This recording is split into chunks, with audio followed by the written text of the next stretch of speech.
টাকা পাচার এই সরকারের বড় একটা সমস্যা। টাকা পাচার ঠেকানো যাচ্ছে না। উনিও সাবেক আইজিপি, উনি এত বড় হয়ে গেলেন মন্ত্রণালয় জানলো না, মাননীয় স্বরাষ্ট্রমন্ত্রী জানলেন না।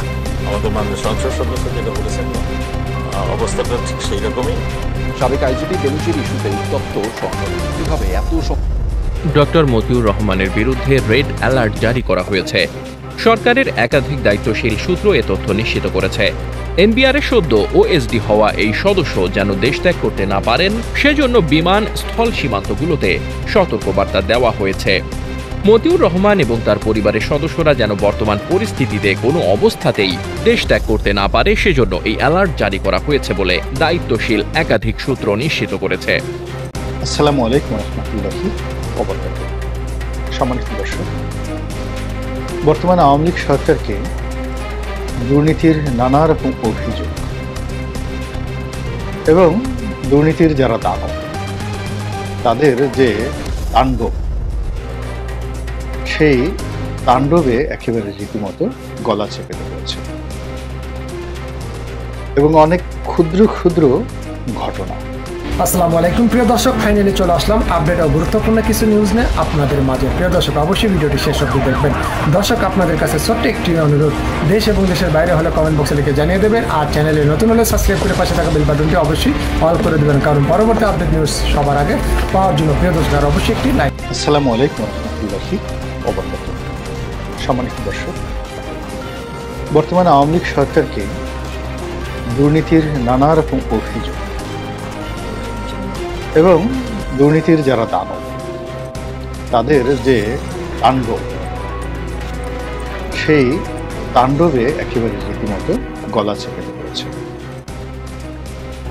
এবং অনেক ক্ষুদ্র ক্ষুদ্র ঘটনা এত বিশাল আকার ধারণ করছে যেটি চেষ্টা করলেও আওয়ামী লীগ সামাল দিতে পারবে না। ছোট ছোট ঘটনা এখন এই মুহূর্তে বাংলাদেশে মানে 4-5 প্রকৃতির বিপর্যয় পুরো 18 কোটি মানুষকে একেবারে রীতিমতো স্যান্ডউইচ বানিয়ে ফেলেছে। প্রথম সমস্যা অর্থনৈতিক, এবার এই যে কুরবানি হয়ে গেল, দুই শ্রেণীর মানুষের মধ্যে একটা বিভেদের দেয়াল তৈরি হয়ে গেছে। অঢেল টাকার মালিক কিছু মানুষ যারা 2, 3, 4, 5, 6, 7, 8টা গরু জবাই করেছে। এটাকে আমি কুরবানি বলবো না, তারা গরু জবাই করেছেন এবং গরুর রক্ত গায়ে মেখে দামি গরু কিনে সেলফি তুলে তাদের যে অর্থ এবং বিত্ত এটির কুয়াত দেখিয়েছেন। কিছু জেনুইন ব্যবসায়ী ছিলেন, তারা এই কাজ করেছেন, আবার দুর্নীতিবাজদের একটা বিরাট অংশ এই কাজগুলো করেছেন, যেটি এবারের যে পবিত্র ঈদুল আজহার যে উৎসব এটিকে ম্লান করে দিয়েছে। অভাবী মানুষগুলো প্রতি বছরের মতো এবার আর গরুর মাংস পায়। মধ্যবিত্ত অনেক মানুষ কুরবানি দেয়নি, যারা একটা সময় আনাম একটা ছাগল দিত বা গরু দিত, তারা একেবারে ওয়াজিব, যেহেতু আল্লাহ এবং রাসূলকে যারা বিশ্বাস করেন তারা 7 ভাগের 1 ভাগ গরু কুরবানি দিয়েছেন। 15 থেকে 20,000 টাকার মধ্যে তারা তাদের কুরবানি নিষ্পন্ন করেছেন। এর মধ্যে শত কোটি টাকার সম্পত্তির মালিক আছেন, যাদের অর্থবিত্ত আছে কিন্তু সঞ্চয় নেই, নগদ টাকা নেই, এখন সম্পত্তি বিক্রি করে তাদের কুরবানি দিতে হবে। এই মানুষও এবার 7 ভাগের 1 ভাগ গরু কুরবানি করেছেন। সরকারের সাবেক সচিব থেকে শুরু করে সৎ আমলা এবং কামলা যারা আছেন, তারা কেউ কেউ এভাবে 7 ভাগের 1 ভাগ কুরবানি দিয়েছেন, অনেকে কুরবানি দেন। ফলে একটি হিসাবে দেখা গিয়েছে যে প্রায় 25 লক্ষ পশু কুরবানির হাটে এবছর বিক্রি হয়। এটা একটা সমস্যা, বুঝতে পারেন যে অর্থনৈতিক সমস্যা মানুষকে কোথায় নিয়ে গেছে। দ্বিতীয়ত, সারা বাংলাদেশে সাপের ভয়, রাসেল ভাইপার, যেটিকে বাংলা ভাষায় চন্দ্র বোড়া বলা হয়, বিষধর একটি সাপ দীর্ঘদিন যাবৎ ছিল আমাদের দেশে। সাম্প্রতিক সময় এই সাপটি বিলুপ্তির পথে, আবার এই অল্প সময়ের মধ্যে সারা বাংলাদেশে সাপের আতঙ্ক বাড়ি ঘরে ঢাকা শহরে ছড়িয়ে পড়েছে এবং বলা হচ্ছে এই ঢাকা চলে আসবে, ঢাকা চলে আসছে, ঢাকার কাছাকাছি আসছে, সাভারে এসেছে, মানিকগঞ্জে এসেছে, এরকম নানা রকম কথাবার্তা। এই যে আতঙ্ক, এই আতঙ্ক মানুষকে পঙ্গু করে দিচ্ছে। অনেক মানুষ মানে এই ঢাকা শহরে জ্ঞানে গুণে অনেক বড় মানুষ, তারাও গভীর রাতে যেখানে বাথরুমের লাইট না জ্বালিয়ে তারা হয়তো টয়লেটে যেত, এখন এই মানুষগুলো বাথরুমের কমোটে বসতে গিয়ে বা প্যানে বসতে গিয়ে সে রাসেল ভাইপার খুঁজছে নিজের বাসার মধ্যে এই ঢাকা শহরে। এদের সংখ্যা লাখ লাখ। এই যে একটা মানসিক বিবর্তন, এই মানসিক বিবর্তনে অনেক মানুষ নিঃশেষ হয়ে যাচ্ছে। তারপর যেটা হলো, সরকারি কর্মকর্তা কর্মচারীদের মধ্যে দুটো ভাগ হয়ে গিয়েছে, সৎ এবং অসৎ। অসৎরা খুব ভয় পেয়ে গিয়েছে, আর সৎরা মানে দাঁড়ানোর মতো সুযোগ পাচ্ছেন না, কিন্তু ঘৃণা প্রকাশ করছে। এরপরে যেটা হলো, এই সরকারি কর্মকর্তার উপর বা কর্মকর্তাদের উপর রাষ্ট্রের এবং রাজনৈতিক দলের যে ক্ষমতা থাকে, আওয়ামী লীগের যে ক্ষমতা বিভিন্ন সময় ছিল, এটি এই গত 2009 থেকে আজ অবধি ইতিহাসের সর্বনিম্ন পর্যায়ে পৌঁছে গিয়েছে। এখন বেতন পাওয়ার জন্য, ভাতা পাওয়ার জন্য যতটুকু না করলেই নয়, সে কাজগুলো সবাই করার চেষ্টা করছে। সরকারি কোনো এজেন্ডা বাস্তবায়ন, সেটা রাজনৈতিক হোক কিংবা সেটা জাতীয় স্বার্থে হোক বা অন্য যে কোনো ব্যাপারে হোক, ওভাবে উৎসাহ এবং উদ্দীপনা নিয়ে কোনো সরকারি কর্মকর্তা এই মুহূর্তে এগিয়ে আসছে না। দুর্নীতিবাজদের মধ্যে দুটো গ্রুপ তৈরি হয়ে গিয়েছে, যারা এখন ক্ষমতায় আছেন তারা, আর যারা ক্ষমতায় নেই অর্থাৎ পদত্যাগ করে মানে অবসরে গিয়েছেন। এটা হলো প্রাথমিক দুটো ভাগ।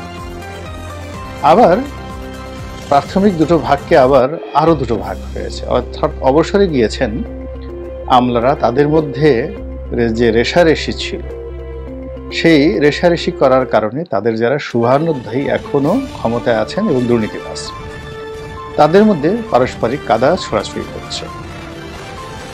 এবং এই কাদা ছোড়াছুড়ির কারণে প্রায় প্রতিদিনই একটা না একটা মানে মহা কেলেঙ্কারির খবর পত্রপত্রিকায় চলে আসছে, সোশ্যাল মিডিয়াতে চলে আসছে। আর খবর যদি একটা আসে, তার সঙ্গে সঙ্গে মিথ্যা খবর, মিথ্যা বানোয়ার তথ্য 100টা চলে আসছে। এবং সামাজিক মাধ্যম এখন এতটা শক্তিশালী, পত্রিকায় পরে আসে, আগে সামাজিক মাধ্যমে আসে, এটা 4-5 দিন ঘুরতে থাকে এবং ঘুরতে ঘুরতে যখন এটা শেপ নেয় এবং অনেকগুলো তথ্য এবং উপাত্ত সামাজিক মাধ্যমে চলে আসে উইথ প্রমাণপত্র সহ, তখন সেটিকে আবার মূলধারার গণমাধ্যম, সংবাদপত্র এবং টেলিভিশন সেটিকে লুফে নিচ্ছে। এবং এটা এখন সারা বাংলাদেশের মানুষের নিকট একটা মুখরোচক এবং একই সঙ্গে বিনোদনের বিষয় হয়ে গেছে। মানুষদের যে খাবারের অরুচি, এই খাবারের অরুচিটা এই নেতিবাচক খবর দিয়ে সে এই রুচি ফিরিয়ে আনার চেষ্টা করছে। আর মানুষের যে বিষণ্ণতা রয়েছে, এই ধরনের খবরাখবর পড়ে তারা শান্তি পাচ্ছে যে ঠিক আছে, আমার কষ্ট হচ্ছে কিন্তু অপকর্ম যারা করছে তারা তো শাস্তি পাচ্ছে। 3 নম্বর হলো যে অনেকগুলো মানুষ এই সমাজে 6 মাস আগে বা 1 বছর আগে যারা খুবই ক্ষমতাধর ছিলেন, যখনই তাদের বিরুদ্ধে কোনো অভিযোগ উঠছে তাদেরকে খুঁজে পাওয়া যাচ্ছে না। তারা দেশে না বিদেশে, তারা কি পালিয়ে আছেন নাকি কোনো সেভ হোমে আছেন, নিরাপদ যে জায়গাগুলো থাকে সেখানে আছেন। এসব নিয়ে দেশে বিদেশে প্রচুর কথাবার্তা হচ্ছে এবং সরকারের ভাবমূর্তি ক্ষুণ্ণ হচ্ছে। কেউ কেউ বলার চেষ্টা করছেন যে এদেরকে পালিয়ে যাওয়ার জন্য সুযোগ দেওয়া হয়েছে, এর কারণ হলো এদের অনেক কন্ট্রিবিউশন আছে বিগত নির্বাচনগুলোতে, কাজেই আওয়ামী লীগ সরকার এদেরকে খেপাতে চাচ্ছে না, এই কারণে যে এদের যারা উত্তরসূরি আছে এখন প্রশাসনে, তাদের মনোবল যেন ভেঙে না যায়, তারা এই জন্য তাদেরকে পালানোর সুযোগ দিচ্ছে। অন্য গ্রুপ আবার বলছে যে না, পালাতে দেয়নি, এর কারণ হলো ওয়ান টাইম বিট্রেয়ার ইজ অলওয়েজ বিট্রেয়ার। জনগণের সঙ্গে জনগণের পয়সা খেয়ে যদি কোনো একটা রাজনৈতিক দলের পক্ষে কোনো অপকর্ম কেউ করে, তার চেয়ে বেঈমান মুনাফিক আর হতে পারে না।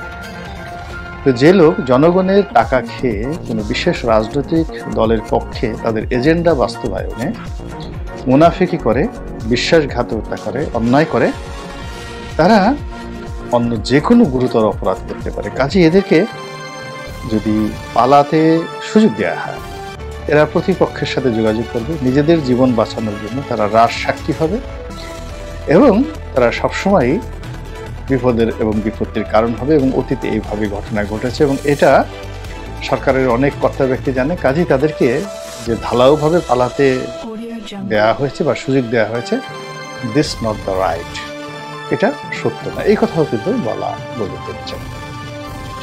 কিন্তু ঘটনা যাই হোক না কেন, বাস্তবতা হলো যে এমন একটা সময় এসে যায় যখন বউকে মেরে ঝিকে শিক্ষা দিতে হয়। রাজনীতি এমন একটা নিষ্ঠুর, নিজের সন্তানের চোখ তুলে দিতে হয়, নিজের সন্তানের শিরচ্ছেদ করতে হয়, নিজের পিতাকে বন্দি রাখতে হয় কিংবা খুন করে ফেলতে হয়, মাকে বন্দি করতে হয়, চোখ উপরে ফেলতে হয়। এটি হলো রাজনীতির যে নির্মম বাস্তবতা।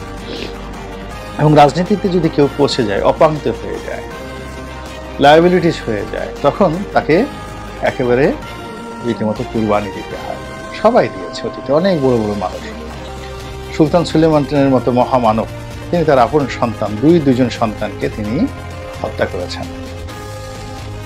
সম্রাট আকবরের মতো মানুষ, তার সন্তান, একমাত্র সন্তান, তিনি তার বিরুদ্ধে মৃত্যু পরোয়ানা দিয়েছেন। অন্য সন্তান আবার তার চোখ উঠিয়ে দেওয়া হয়েছে, খসরু সম্রাট আকবরের সন্তান। তো এই জিনিসগুলো রাজনীতিতে হয়ে থাকে। তো সেই ক্ষেত্রে আওয়ামী লীগ সরকারের দল করেছেন বা আওয়ামী লীগ সরকারকে উপকার করেছেন, হুকুম মেনেছেন, এরকম অনেক লোক আছে যারা নিজেদেরকে লুকাতে পারেনি এবং তারা যে পরিমাণ আওয়ামী লীগকে সহযোগিতা করেছে, তাদের অপকর্মের পরিমাণটা তার চেয়ে অনেক অনেক বেশি হয়ে গেছে।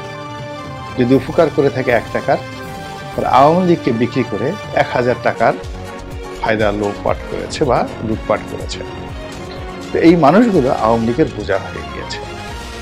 এদেরকে যদি শাস্তির আওতায় আনা হয়, শাস্তি দেওয়া হয়, আওয়ামী লীগের সম্মান বাড়বে বই কমবে না, এবং দৃষ্টান্তমূলক শাস্তি দেওয়া হয়। 2 নম্বর হলো যে এদেরকে শাস্তি দিলে যে অন্য লোকগুলো আওয়ামী লীগের সমর্থন করবে না বা ডিসকো অপারেশন করবে, নট লাইক দ্যাট। এর কারণ হলো লোভী মানুষগুলো ঠিক মৃত্যু পূর্বক্ষণে অপকর্ম করে। আপনি চিন্তা করেন, যাদের মধ্যে ধর্ষণের মনোবৃত্তি আছে, তারা কবরস্থানে গিয়ে মৃত লাশকে ওই কবর থেকে উঠিয়ে তারা ধর্ষণ করে। এদের কোনো বাপ মা নেই। তো অপকর্ম যারা করে, ঘুষ যারা খায়, দুর্নীতি যারা করে, তাদের সামনে যদি আজরাইল এসে দাঁড়িয়েও থাকে, সে আজরাইলকে বলে যে, আজরাইলকে ঘুষ দেওয়ার চেষ্টা করে যে, দরকার হলে হুজুর আপনি লাখখানেক টাকা ঘুষ নেন, আমাকে আধা ঘন্টা সময় দেন, আমি আরো 1,03,000 টাকা ঘুষের একটা বান্ডেল আছে, আপনাকে 1 লাখ টাকা দেবো, বাকি 2 লাখ টাকা ঘুষ খেয়ে আমি এই জায়গাতে এই কাজ করব। তো মৃত্যুর পূর্বক্ষণে এই মানুষের লোভ এবং লালসা মানুষকে তাড়িত করে। 1 সেকেন্ড, এই আবু জেহেল মারা গিয়েছে, মারা যাওয়ার সময় তার অহমিকা বোধ ছিল। যে সাহাবী তাকে খুন করতে এসছেন, গলা কাটতে আসছে, তিনি বলছেন তোমার প্রতি একটা অনুরোধ, তুমি আমাকে ঠিক পেছন দিক থেকে গলাটা কেটো না, আমার গলাটা সামনের থেকে কাটো, একেবারে নিচের থেকে যেন আমার ঘাড়টা বড় দেখায়,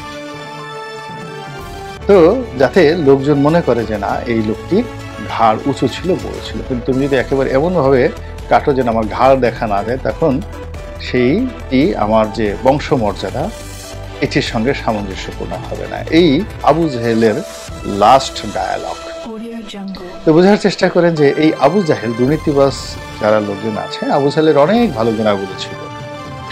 তো দুর্নীতিবাজদের কিন্তু এই আবু জাহেলের চেয়ে যে বদখাসলত, সেই দিক থেকে আবু জাহেলের সাথে অনেক বড় বড় বদখাসলত দুর্নীতিবাজদের রয়েছে। তো কাজেই আওয়ামী লীগ যদি এ সকল বদখাসলত লোকদেরকে পালাতে সুযোগ দেয়, তাহলে অনাগত দিনে যে কদিন আওয়ামী লীগ আছে, এই লোকগুলো তাদের জন্য বিশাল বিশাল একটা লায়াবিলিটিস হয়ে যাবে। এত বড় লায়াবিলিটিস হবে যেটির ভার বহন করার ক্ষমতা এই মুহূর্তে আওয়ামী লীগের কারোরই নেই। আল্লাহ আমাদের সবাইকে হেদায়েত দান করুন এবং হেফাজত করুন। আসসালামু আলাইকুম ওয়া রাহমাতুল্লাহি ওয়া বারাকাতুহু।